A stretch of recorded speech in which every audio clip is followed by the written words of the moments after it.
সমকামী বিবাহকে বৈধ ঘোষণা করে দক্ষিণ পূর্ব এশিয়ার প্রথম দেশ হিসেবে ইতিহাস সৃষ্টি করেছে থাইল্যান্ড। বৃহস্পতিবার দেশটির প্রায় 2 শতাধিক সমকামী দম্পতি বিবাহ বন্ধনে আবদ্ধ হয়েছেন।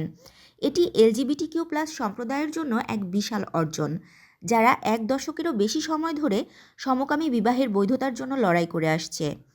ব্যাংকক প্রাইড এবং সিটি কর্তৃপক্ষ যৌথভাবে থাই রাজধানীতে একটি বিশাল সমলিঙ্গ বিবাহের আয়োজন করেছে। সিয়াম প্যারাগন শপিং মলে আয়োজিত এই অনুষ্ঠানে প্রায় 2 শতাধিক সমকামী দম্পতি তাদের বিবাহ নিবন্ধন করেছেন। গত বছর থাইল্যান্ডের সংসদে এ আইন পাশ হলে অনুমোদন দেন দেশটির রাজা। এ আইনের আওতায় সমকামী দম্পতিরা এখন পূর্ণ আইনি, আর্থিক ও চিকিৎসা অধিকার পাবেন। এছাড়া তারা দত্তক নিতে পারবেন এবং উত্তরাধিকার সূত্রেও সম্পত্তির অধিকার পাবেন। নতুন এই আইনে পুরুষ ও নারী, স্বামী ও স্ত্রী শব্দগুলোকে লিঙ্গনিরপেক্ষ শব্দে পরিবর্তন করা হয়েছে। এছাড়া সমলিঙ্গ বা সমকামী দম্পতিদের উত্তরাধিকার, দত্তক গ্রহণ ও চিকিৎসা সিদ্ধান্ত গ্রহণের অধিকার সহ আর্থিক সুবিধা নিশ্চিত করা হয়েছে।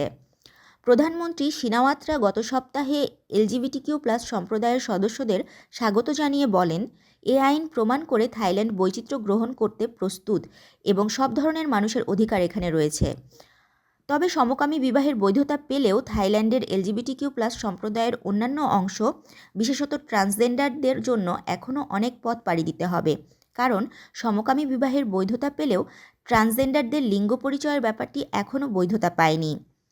পিউ রিসার্চ সেন্টারের তথ্য মতে এখন পর্যন্ত পৃথিবীর 30টি দেশের আদালত সমকামী বিবাহকে বৈধতা দিয়েছে, যার বেশিরভাগই ইউরোপ, আমেরিকা ও অস্ট্রেলিয়ার দেশ।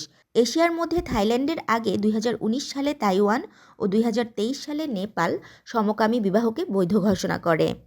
তাশরিফা তৃষা, তরঙ্গ টিভি।